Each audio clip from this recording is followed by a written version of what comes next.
me pull a rabbit out of my hat. Again? Nothing up my sleeve. Presto! No doubt about it. I gotta get another hat.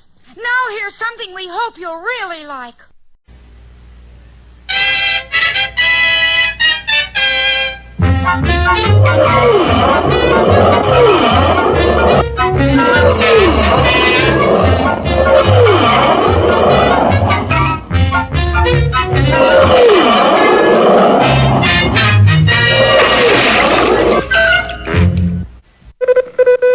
While the two Moon Men, Gidney and Cloyd, were kept busy making personal appearances and signing autographs, Rocky and Bullwinkle were working furiously to rediscover their lost rocket fuel. But time ran out on them when the Moon Men got tired of all their fame and decided to go home. It's so wonderful we can't stand it anymore. To keep our boys from finding the formula, Gidney and Cloyd made them get into their spaceship and took off for the moon, carrying Rocky and Bullwinkle with them. Up and up the strange craft went, and then suddenly...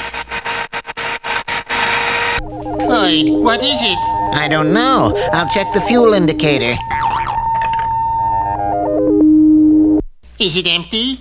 According to this, we owe it 2 gallons. Impossible. Stand by to land. With its fuel gone, the spaceship dropped quickly down. Bullwinkle, are you all right? I guess so.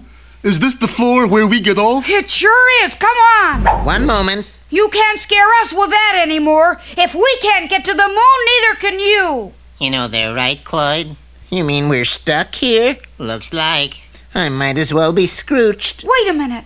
You know what the rocket fuel formula is, don't you? Well, yes, but... Well, why didn't you tell us and we'll make some for you? Well... What do you got to lose? Well, sure, the worst you can wind up with is a mess of fudge cake.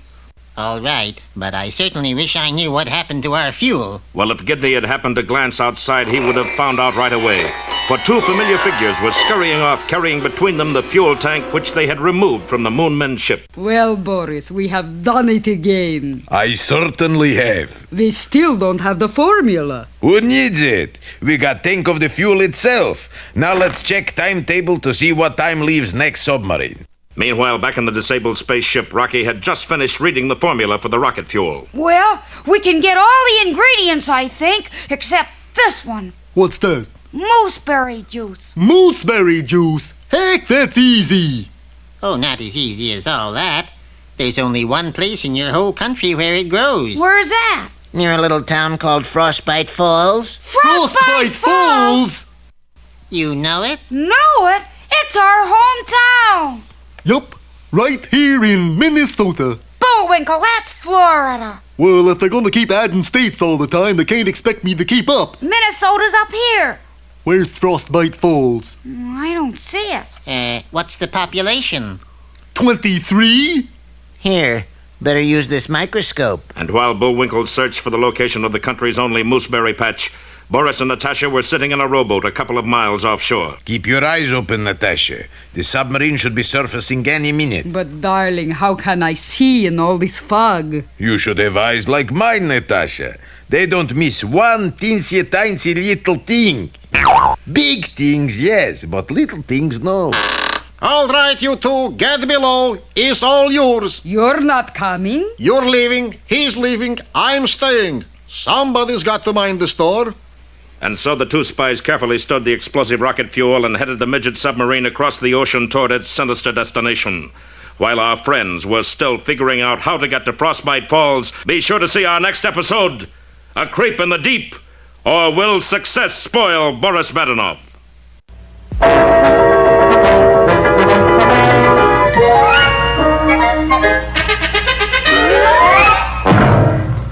And now it's time for... Time for the dancing fool, Bullwinkle! Again? And now for one of our special fairy tales. Yeah.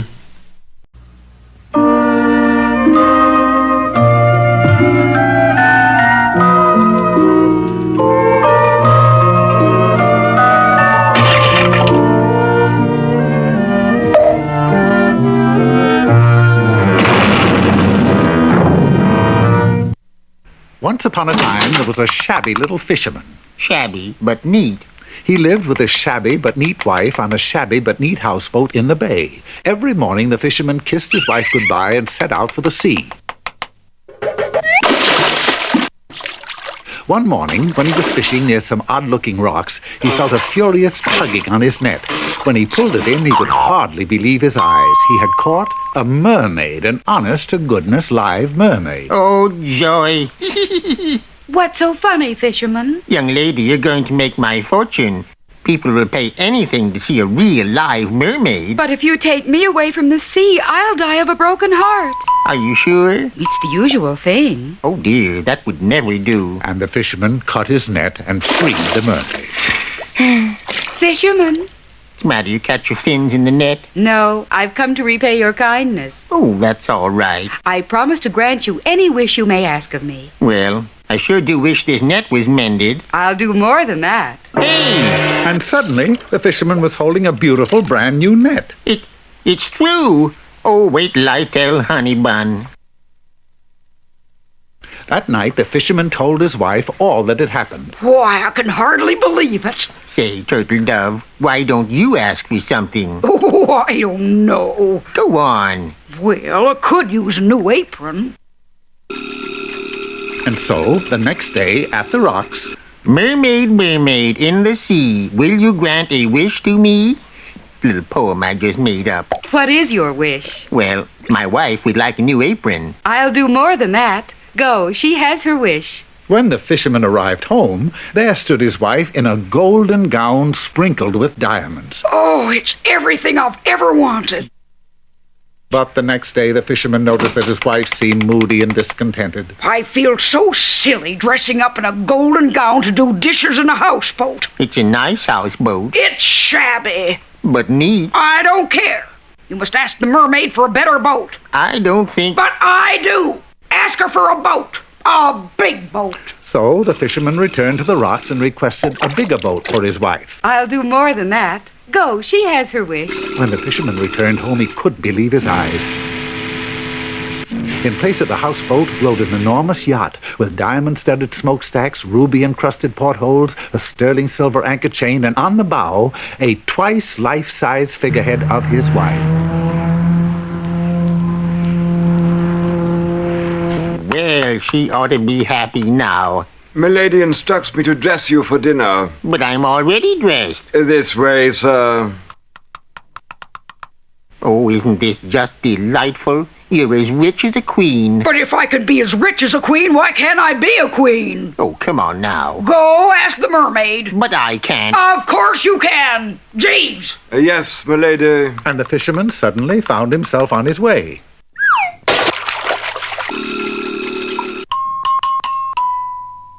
You rang. It's my wife again. She wants to be a queen. A queen?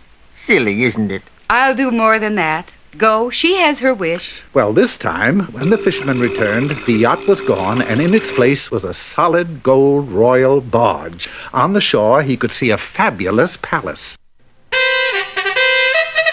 Oh, I'll bet Sugar Plum is tickled to death. Kneel, knave, for Her Highness Queen Cleopatra. Cleopatra? Her name is Gertrude. Silence!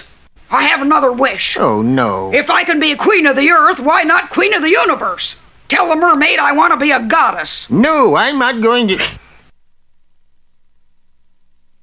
Well, if you insist, sweetie pie. Mermaid. Yoo-hoo. Again, fisherman. It's my wife. She wants to be... Oh, I just can't say it. A goddess. Uh-huh. Nearly all your wishes have been heard. Have you no wish of your own? Why, yes. I just want her to be happy. I'll do more than that, fisherman. That was your last wish. Oh, I'm so glad. Go, your wife is happy. And when the fisherman returned home, there was his old houseboat, just as it used to be, and waving from the deck was his wife, just as she used to be. Tell me, honey bun, are you happy? But of course, what more could I want? Not even a new apron? That one's pretty shabby. Shabby, but neat. The moral of this story is obvious, I think. Be content with what you have, or it takes more than wishes to do the dishes.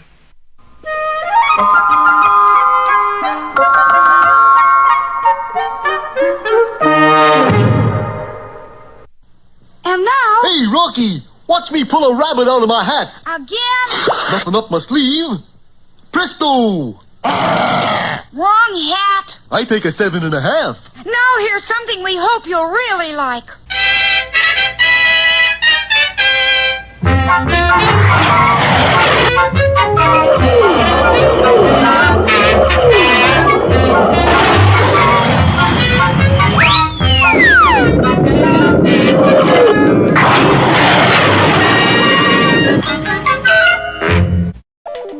Last time you remember, Boris and Natasha, those two no-goodniks, stole the secret rocket fuel right off the Moon Men spaceship, took it aboard a submarine, and headed off across the ocean. In the meantime, Rocky had convinced the Moon Men to show him their formula. We can get all these ingredients, I think, except this one. The exception was mooseberry juice, made from the berry of a bush that grew in only one place in the whole country. Near a little place called Frostbite Falls. The boys were delighted to hear this, for Frostbite Falls, Minnesota was their hometown. Quickly, they started making plans to get the mooseberry juice. But on the submarine, Boris wasn't as cheerful as he could have been. Boris, darling, why so sad? I got feeling there is something I forgot. What could it was? I don't know, but something. Cheer up, darling. When we get back, you will get big medal. Medals I got for burning down orphanage, for kicking small dog, or taking candy from babies. Who needs medals? But still is great day. You're right, Natasha. Send radiogram to Central Control. Ready? Ready. Quote. Got it. Unquote. For same money, you get 8 more words. Okay. Add this. He he he he he he he he. Signed Boris. Now what was it I forgot? So Natasha sent a message and an answer came right back. You fool. Is for you. Go back and kill moose. Oh, that's what I forgot. But how can we? It's easy, I'm afraid. We put on breathing apparatus, put sub on automatic pilot, and bail out. Geronimo! And while the two spies swam back toward shore, the submarine bearing its precious cargo continued on its way across the ocean. Back in Washington, our heroes were having a rough time getting underway.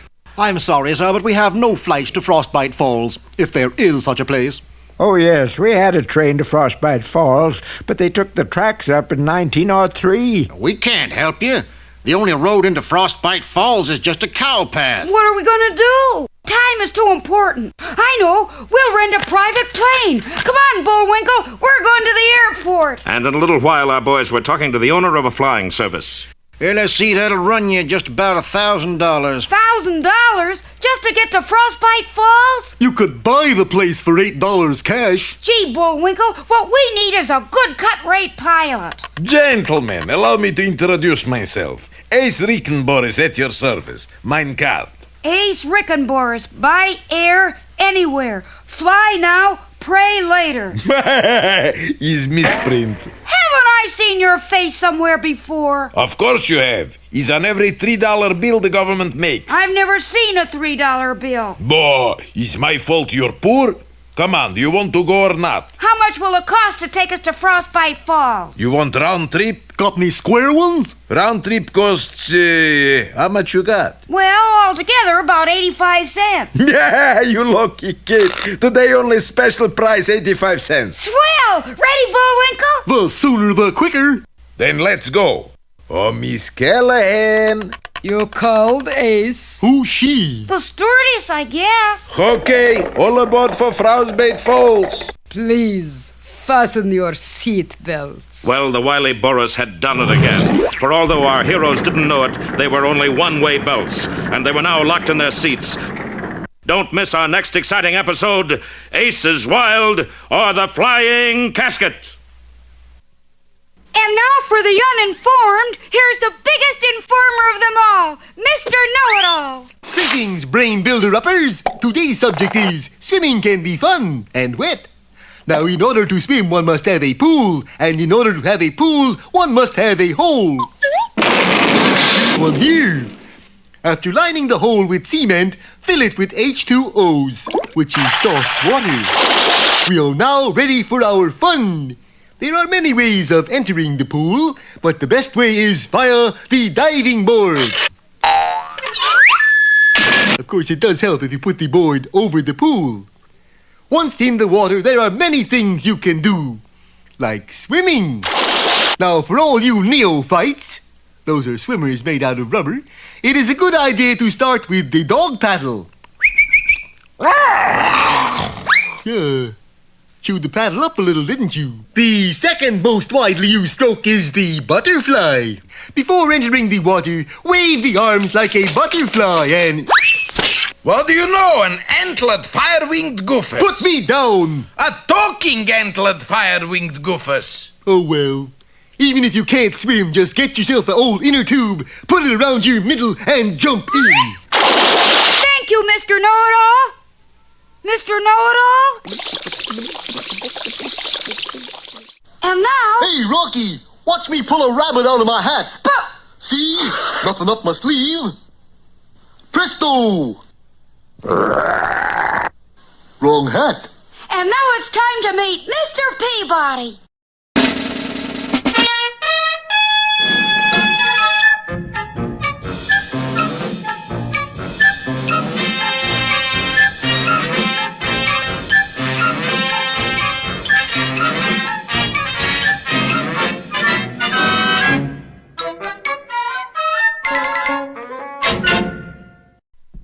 Hello again. Peabody here, and you're just in time to accompany Sherman and me on another journey into history. How far back do we go today, Mr. Peabody? Back to the year 1797, Sherman, where we join England's most celebrated naval hero, Lord Horatio Nelson, for the Battle of Cape St. Vincent. As is customary with all my inventions, the Wayback Machine performed perfectly, transporting Sherman and me to the main deck of Nelson's flagship. So Britannia rules the sea, does she? Well, I'm afraid that motto is due to go into extinction. Pardon us, your lordship, but what seems to be the problem? You mean you haven't heard? We just got here. Well, this blundering crew of mine left port minus one very important commodity. You forgot to bring cannons? No. Ammunition? No. What then? We forgot to cast off. Sure enough, an unbelievably long hawser held the flagship in check. Does that rope stretch all the way back to England? All the way. And unless we get loose, we can't go into battle. I suppose you've considered cutting it in two? We've considered it, yes. But you see, Admiralty law frowns on such action. One must cast off, and one must cast off while leaving the dock. Oh, I'm afraid it's hopeless. Meanwhile, just off the coast, the Spanish fleet lay at anchor. Look at that silly Nelson. He is like the sitting duck, yes, my captain? Yes, like the sitting duck who is at the end of his rope. Tell you what we do. We send him a message. Right, George, it's a communication from the enemy. Dear Lord Nelson, you are cordially invited to attend an informal battle staged in your honor at 6 p.m. As ever, the Spanish Navy. Isn't there something we can do, Mr. Peabody? There is one thing. Lord Nelson, I suggest you send a dinghy back to England to cast off the hawser. Impossible. A dinghy would have to make it there by 6 so that we could go into battle. There isn't a man alive who could row that fast. Mr. Peabody could. He won the International Regatta 3 years in a row. 4 years, Sherman, 4 years. And so, wasting no time, we headed back to England.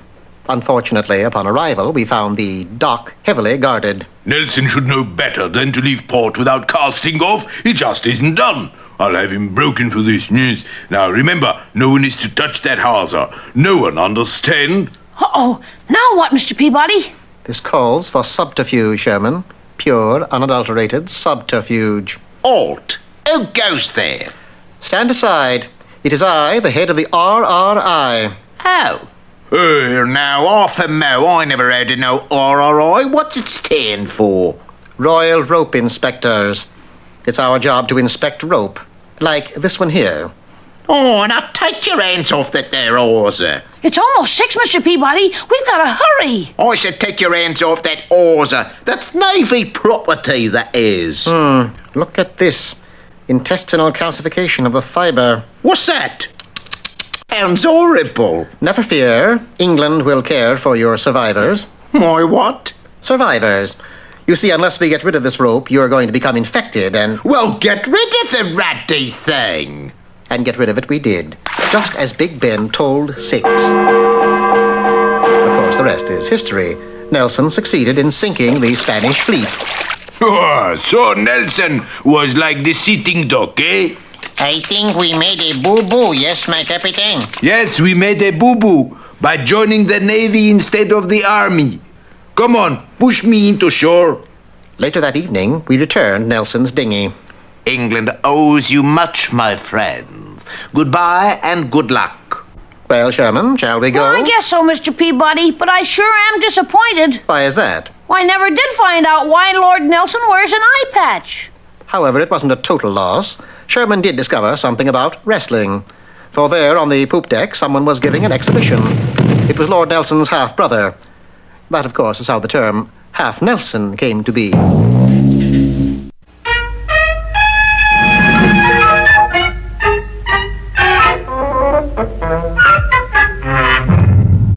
And now... Hey, Rocky, watch me pull a rabbit out of my hat. Again? Nothing up my sleeve. Presto! Ooh, don't know my own strength. Now here's something we hope you'll really like.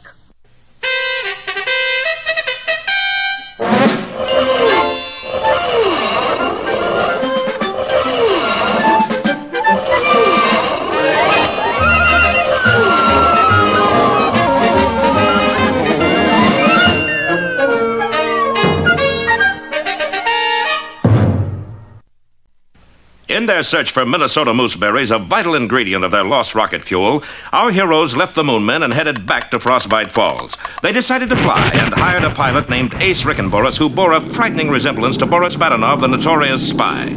The stewardess on the plane was named Miss Callahan, but sounded very much like Natasha Fatale, Boris's partner. Fasten your seatbelts, please. I take a size 36. Don't worry, this will fit you perfectly. The boys didn't know it, but those were one-way seatbelts, and they were now fastened in their seats permanently. Good evening, everyone. This is your Captain Ace Rickenboris speaking. Welcome aboard Flight 13, the flying casket to Frostbite Falls. Miss Callahan will be serving you hot beverage in just a minute. You like hot beverage? My, that was quick. What is it? Specialty of the line, called a guided missile. Guided missile? Yes, just one and you go down in flames. Sounds interesting. Well, here's looking at you. But not for long. Then, just as Rocky and Bullwinkle were about to down the lethal drink, the plane hit an air pocket and dropped suddenly. Oh, shucks, we spilled them. As the boys watched, the spilled liquid ate right through the floor of the plane. Make a nice breeze, no? You like a refill? Well, maybe just half a cup. I don't think we better, Bullwinkle. That stuff's a little too strong for us. Meanwhile, the ancient plane was sputtering along, just narrowly avoiding disaster. How are you making out, Natasha? The little one is too smart for us, Boris. So?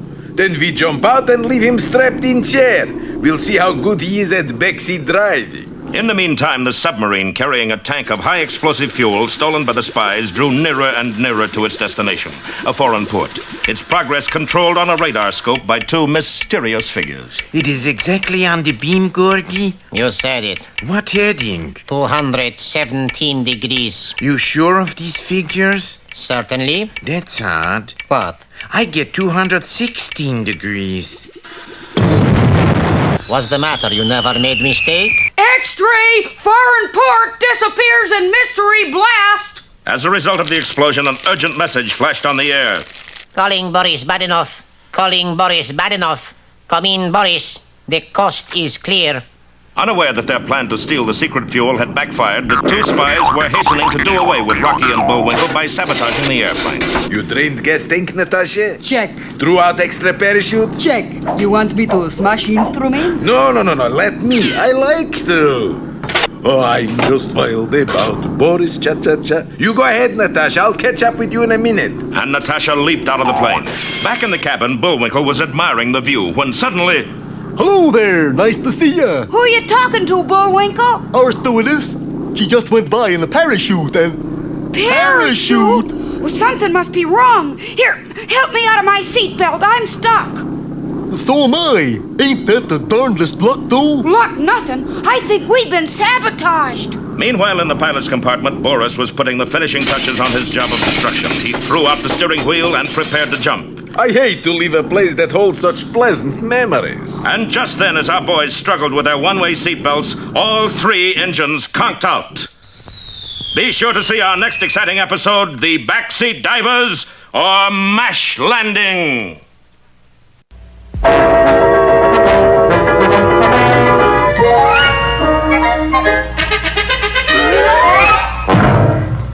And now Now for our moment of culture, here's Bullwinkle's Corner. Hello there.